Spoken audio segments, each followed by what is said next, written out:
One of my favorite parts about being a pastor is that you get a lot of opportunity just to listen to people, and you start to hear themes in the life of our community, themes of what's going on. And I feel like these two words kind of keep coming together over the last year, this idea of wander or wonder. I think that for a long time, we had this language in these more liberal, progressive church spaces of deconstruction and reconstruction. But the more that I hear it, the more that I hear oh, what if it's not just deconstruction? What if it's just not letting go of a bunch of things? What if the story is actually that we wander, and that in the wandering that we actually learn to wonder, that they kind of go together? What if wandering is just normal and natural part of life? What if it's not something that we had to be scared of? What if it's not something that we had to move away from? What if it was something that's actually embraced, that just to be a human being is to wander in this world? And that what if in all of that wandering, it creates even more wonder in us? It's that when we get outside of those boxes, outside of those different frameworks that we were given, that we actually see ourselves and God and the world in more beautiful and interesting ways. And so to talk about wander and wonder, we're going to talk about some things. We have to talk about my Mimi and Papa's blue carpet, because boy, was that a trip. And if we can talk about my Mimi and Papa's blue carpet, then we're going to talk about that time at Buckingham Palace. And if we can talk about that time at Buckingham Palace, then I have to tell you about the Jones Coffee crew. So some stories to get going this morning. And if we can talk about the Jones Coffee crew, then I think we can just be honest and tell some stories about struggling with God. And if we can talk about what it means to struggle with God, then I want to share with you a text from God. It happens. It's interesting. And if I can share with you a text from God, then let's just talk about all of the stories of wandering. And if we can talk about all of the stories of wandering, then we can learn to wander within. Sound good? My Mimi and Papa, they lived in this house, and when you would walk into the house, you would open the door, and up the staircase was this light powder blue carpet.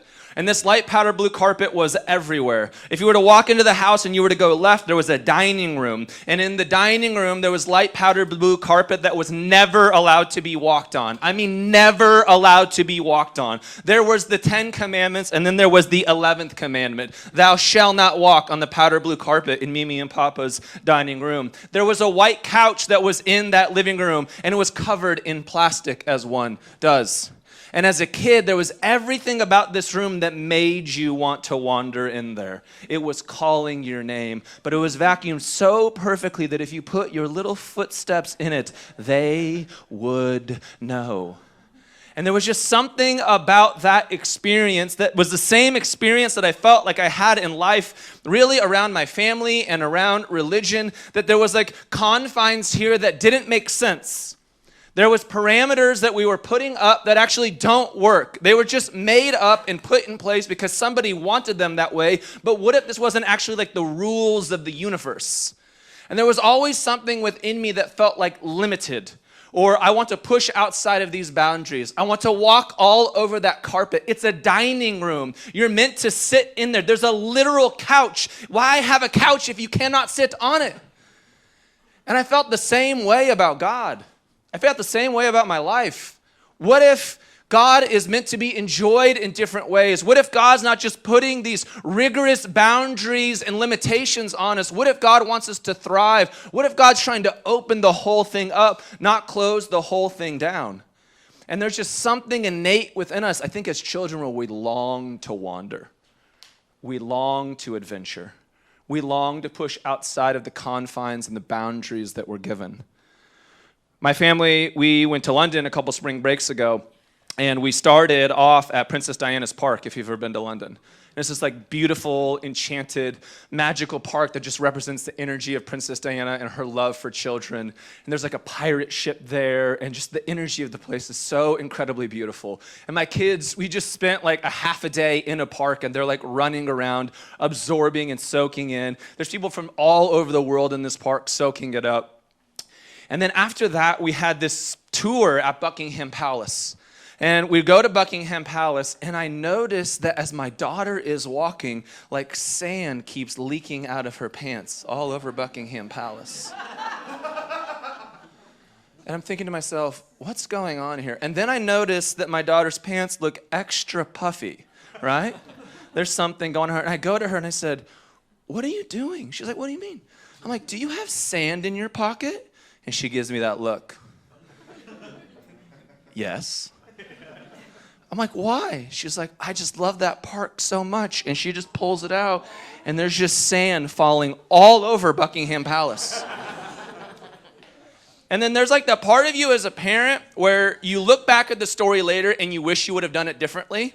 My reaction is, we're in Buckingham Palace. You have a pockets full of sand? What are you doing? And I took her like to the nearest trash can and we emptied out the sand. Exactly. And I look back at that and I was like, oh, I blew it. What a magical moment. She was carrying the sand in her pocket. She was just adventuring as a kid. There was something that she touched there that was so good. And here I am creating these arbitrary rules of like, thou shall not bring sand into Buckingham Palace. This is a place where sand is not allowed to go. And maybe it's a reality of like, oh, what if this is the place that needs the sand? What if this is the place that needs to be opened up and needs a little bit more magic in us? What if religion and church and faith need to be opened up? What if religion and faith and church and spirituality demand wandering?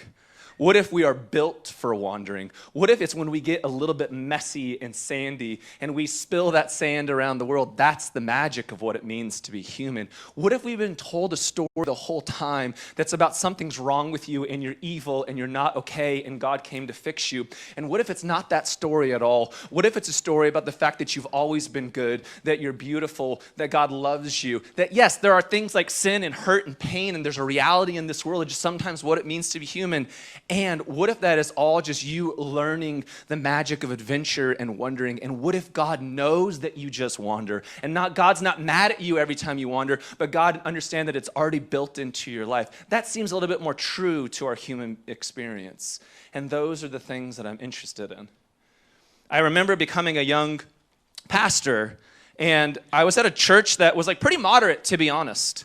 But eventually I started to feel those same confines around me of like what's allowed and what's not allowed. I remember being a young pastor out there and I went to Mexican food one day, and when you're at Mexican food, you have a cerveza, my friends, right? And I'm having a cerveza, right, out in the street. And I remember the like elders pulling me to the side and saying, you can drink, but you just can't do it in public. I'm like, that's so weird. So what you're telling me is I can do things in secret, but not in public? Yeah, that actually meets up with everything else in my faith. That's great. All right. But it was a great spot, and I remember being at a place there where I'm a teaching pastor, and I'm like young. I'm like 25 years old, and I'm speaking to like 5 services and thousands of people, and I'm like feeling real good about myself.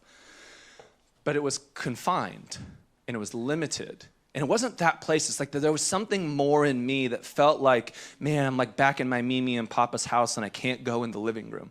There are some things where I'm not allowed to talk about or touch or get near. But actually, it's that stuff that I'm not allowed to talk about or touch or get near that I'm most interested in.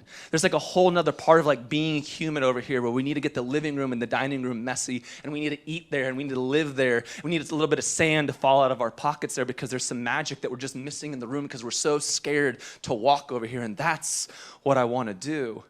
And I remember like ending my time at that church, and I would end my time there, and I would spend all of this time in Dallas at these other mega churches because we were learning to go multi-campus and what it meant to have a different type of streaming service so that we could be at different facilities and get more services in. And it was all of these things that they're not bad.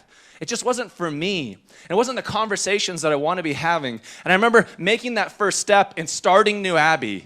And it was this like new season of wandering where it's like, I need to do this thing. There's some different questions that I have in the world, just some different ways that I want to talk and think about God. And then I remember sitting there and the thousands of people are gone, and now there's just 10 people in my living room. And sometimes it's like, oh, be careful what you wish for. That sometimes when you start the wandering, it gets lonely. You had all these like grand ideas of who you want to become and where you want to go and what your life can look like. And then you do the thing and you look around and you're like, oh, but it was so worth it. And I remember sitting in my living room, and I have nothing to do with my time now because I'm pastoring like 10 people, right? And I would go and I would sit at this coffee shop called Jones Coffee in Pasadena every single day at 9 a.m. And I would run in to the same group of people. And they eventually invited me to their table. And one of the guys, he was like this professor at Caltech, and he was like 90 years old, and he created the optical fiber laser as one does, right? For the federal government, the Defense Department, and AT&T, like back in the 40s, as one does. And we have like the internet and everything that we have today because of this guy. I sat next to another guy who was the lead producer of Indian music on planet Earth. Sure, right? And I sat next to another guy who was a writer of all of these like famous TV shows, and I was like, okay. And I just remember being like, this isn't what I pictured for my life, but there was something so worth it in the wandering. That like I opened up my world a little bit. That over here there were specific questions that I was allowed to ask and look into, and what was okay, not only spiritually but functionally. And this is what it means to look like a megachurch in the United States in 2011 or whatever it may be. And it's like, oh, but I'm just interested in what it means to be human. I'm interested to see like where does God show up in all of the little nooks and crannies in the places that we don't think that God shows up. And the more that I visited those nooks and crannies and sat with the people that I didn't normally sit with, I realized that like, oh, God always shows up in the most God-forsaken places. God is always where we think God isn't supposed to be. And isn't that the story that's so interesting of what it means to be human? There's a great story in Genesis chapter 32 that goes like this. And it says, that night Jacob got up and he took his 2 wives, his 2 female servants, and his 11 sons across the ford of the Jabbok. Anytime that someone ever tells you, like, this is what the Bible believes about marriage, quote this verse for them, okay? Traditional marriage values, you are absolutely correct. And how many servants am I allowed to have again? Thank you. Let's be Bible-believing people. After he had sent them across the stream, he sent over all of his possessions, and so Jacob was left alone, and a man wrestled with him till daybreak. Pause there for a second.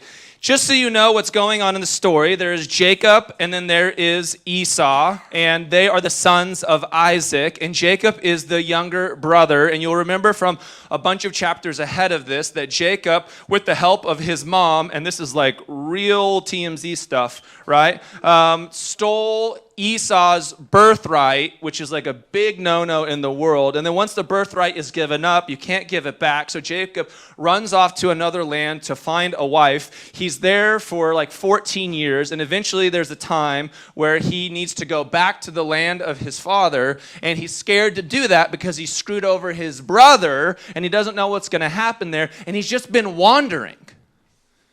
He did some things because of the advice of mom. He did some things because he wanted it himself. He's been on his own journey. And like all of our journeys, sometimes you have to return back home.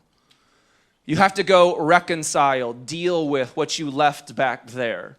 You have to go sort out what this now means to you. And he's terrified to do it, but he's going nonetheless. And in the going, we run into this story where he's with his wives and servants, as one does, and he runs into this man. And when the man saw that and they start wrestling, also as one does. So when the man saw that he could not overpower him, he touched the socket of Jacob's hip so that his hip was wrenched as he wrestled with the man. Then the man said, let me go, for it is daybreak. But Jacob replied, I will not let you go unless you bless me.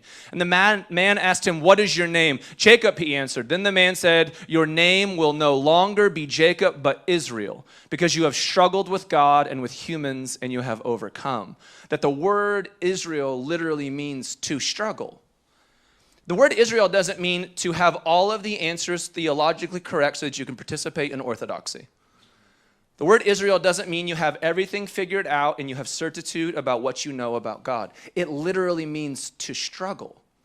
Like our ancient forefathers and foremothers, their story is one of struggling. And doesn't that feel more human to you? It's like a story of wandering. It's a story of not having it all figured out. What if our story of faith is one of wrestling? How would that even change how we navigate ourselves in the world? How often do we tell stories of oh, it's not working out for me, or I prayed for this very specific thing? How often are we praying for more confines and more blue carpet and for everything to be easy on the way forward? And yet the stories that we see in Scripture again and again and again are about the wandering. It's about not having it all figured out. It's about that it doesn't always work out for you. It's about the fact that sometimes life is filled with wandering. But what's so beautiful about the story is that in the wandering, sometimes we encounter wonder. And Jacob said, "Please tell me your name." But he replied, "Why do you ask my name?" And then he blessed him there. And so Jacob called the place Peniel. That feels interesting, saying, "It is because I saw God face to face, and yet my life was spared." And the sun rose above him as he passed Peniel, and he was limping because of his hip. This is a famous story in Scripture about Jacob wrestling with God. And I think that's what's true about being human, is that sometimes we wander and we meander around life, and what's interesting the whole time is that God has been there the whole time. That God is always willing to wrestle with us. That God is always willing to show up. That God is always willing to meet us. And that sometimes it's in the wandering and in the places that you least expect it, that you're going back to the land where you stole your birthright from your brother and you have no idea what's going to meet you there. And you know what met you in your darkest night? You know what met you in the unknown? You know what met you in the fear? You know what met you on your path of wandering? You know what met you before you got there yet? It was God, waiting to wrestle with you, waiting to struggle with you, waiting to be with you. We all live in Los Angeles. So part of living in Los Angeles means that we don't get to see the people that we love the most, because if they live in Culver City and you live in Pasadena, they might as well live in New York City. Do any of you have like best friends where you're like, God, I miss them and I wish we hung out more, but we have like no time for it? Do I have any like parents in the room? You're like, I have not seen anybody over 6 years old in 3 weeks. Yeah. There's that season of life. We all have different seasons where it's like, man, I want to be connected. I have a best friend, and I swear I haven't seen him in like a year. And like, I just miss him. Like we talk all the time, and it's beautiful, and I love his journey, and he's like such an advocate for my journey. And we're just texting the other day, and our text messages look like this. It said, "Hey, have fun, miss you, friend." And I said, "I miss you." And I know it said a lot, but it's so true. He said, "Same. My schedule is wide open, so when you're free, I'll be there." And like Siri read it out loud to me, and I was like, God? Right? I felt like that was God. Hey, my schedule's so wide open, and when you're free, I'll be there.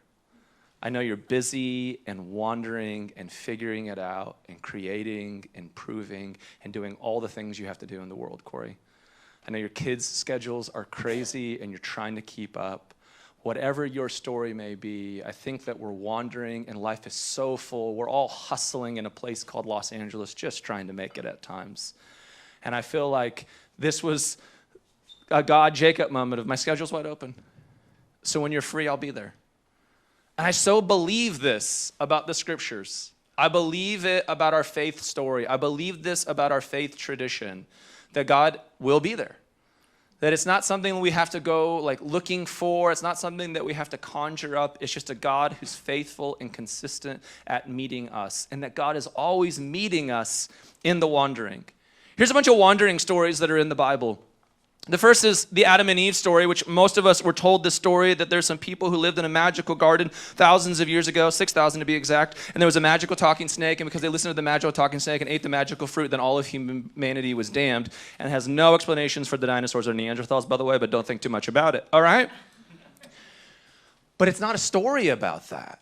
It's a story that ancient Israel was telling themselves, that they would understand this reality of what if our life is actually not meant in the garden?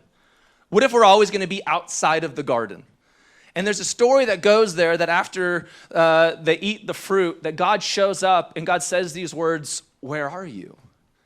It's this idea of I'm always going to be there. My schedule is wide open and I'm going to be there. It's the story of Abram, the story of like the person who like 3 of the world's face are revolving around. And the story of Abram is about Abram wandering and who's supposed to leave his town, or not his town. Let me try like using words here together in sentences that make paragraphs. Can we try that again? Yeah. The story of Abram is all about wandering. It's all about leaving his hometown, leaving his country, leaving everything that he knows. The story of Abram starts with go. It doesn't start with stay. That the story of Abram, the story of the 3, like some of the largest religions on planet Earth, right, are all about go. Go wander. Go figure it out. And then on your wandering, I'm going to bless you. And in that original blessing from God, it's like, I'm not just going to bless you, I'm going to bless you so that you can go bless others. That's what your wandering is all about. Go figure out this thing called life. We already saw the story of Jacob. There's the story of Joseph where things don't work out. There's complex family issues at play here. There are external issues in the world of Joseph about government, and there's famines, and there's all kinds of things that he cannot control, which is our lives as a human being. And in the midst of all of the chaos, in the midst of somebody trying to do the right thing, it's a story about God showing up and God being there. There's the story of the Exodus, which is the most famous story of the Hebrew Bible, of the Old Testament. It's a story about the people of God who are subjected to slavery and oppression. And it's not just a story that happened thousands of years ago. It's a universal story that is saying that we all have lives of oppression at times. There are always going to be pharaohs and Egypts and things out of your control, and God is going to show up even when you think that God has no place of showing up. Then there's the story of the wilderness, which is about you leave all of the oppression. You finally found freedom of the things that you want, and then you wander. Because that's not how you want to imagine the story. What you want is like, I got freed of these things, I got the things that I want, and now I live in Beverly Hills. But that's not the story. It's like, oh, you got freed, and you got the things you want, and God showed up, and now you got to go wander a long time. And you got to go wander now because you got to go find yourself. And God's going to be with you. You got to go wander because it's in the wandering, it's in the figuring out, that you actually figure out who you are and what you're about. And you got to learn some different ways of being a human. There's a story of Elijah, which is a famous story of a prophet in the scriptures. And Elijah is out in the wilderness running from everyone who's trying to come after him. It's the prayers where all of your enemies are coming against you. It's those dark days in life that you don't wish upon anybody. It's those dark days where you have nothing left. And in a storm and in fire and in the wind and all of these things is not where God appears. But God appears in a still small voice. And it's the reminder that I'm here. I've always been here. I've never left this place. That as you go through the stories, if you go through the prophets, which is like a third of the entire Old Testament, it's all about Israel not being in Israel, that they're wandering again, and they're figuring out their faith, and there's things that they have done, and there are things that there are reasons why they're no longer in the land, but it's a story about God constantly reminding them of God's love. Of God saying, I'm always going to come back for you. Even when you can't keep your promises, even when you can't hold up your end of the bargain, I will always hold up mine. And that doesn't mean that you get everything you want and you don't get the automatic answer for the Powerball ticket. It just means that I'm going to show up and be with you in your wandering and in this season of life, and that's the gift. The gift is finding the wonder that God was there the entire time in all of the wandering. That the most famous story of Jesus is probably the story of the prodigal son. And that's a story of wandering. It's a story of leaving everything that you know behind. It's a story of rejecting your world and what you care about. It's a story of rejecting God and family and systems and ending up there wandering and thinking to yourself, man, I have nothing left. And in all of my wandering and all of my figuring it out, man, did I abandon God? Am I all by myself? And you come home and you're just have the apology letter written and you've done you're ready for all of the groveling. And the story is that the Father, the representation of God, just comes running out and meets you exactly where you're at and says, it doesn't matter about all the wandering. I don't need you to give me the speech of why you're so sorry. You're here now, and I'm here now, and I'm always going to be here. And I think the gift that we keep reminding ourselves of, New Abbey, is that wandering is okay. So many of you are in this church, of a lot of different kinds of churches, because you have wandered. I can't tell you every week how someone comes up to me and says, I never thought I'd go back to church again. I can't even believe that I'm here. Man, I'm just so uncomfortable. Or I didn't want to keep coming. And yet you ended up in this place because there's something about the energy and the environment and the culture that you all have created here that says wandering's okay. Wandering is welcome. That we're all figuring it out. And every week you also share your wonder in the midst of all of it. That so many of you are in this room because you were given parameters and limitations where people told you you cannot walk on the blue carpet. It would be an impossibility for you to be both Christian and gay. And you're like, oh, what if I don't have to live by those limitations? Someone told you, you're not allowed to think about that with the Bible. You're not allowed to ask those questions. What if there's not a hell? What if God just wants to reconcile all things? There's all kinds of different questions that you've been asking. And what if God's okay with all of it? What if it's the world growing up and evolving? What if it's us finally catching up with God saying, oh, the wandering is good because that's where the wonder is at? What if our job, new Abbey, is to make a mess of things? What if our job is to keep getting dirt on the ground? What if our job is to slowly not let this thing stay clean everywhere? What if our job is to keep discovering with one another? Would you find those same 3 or 4 people around you and answer this question? How can you embrace finding wonder this week? Enjoy.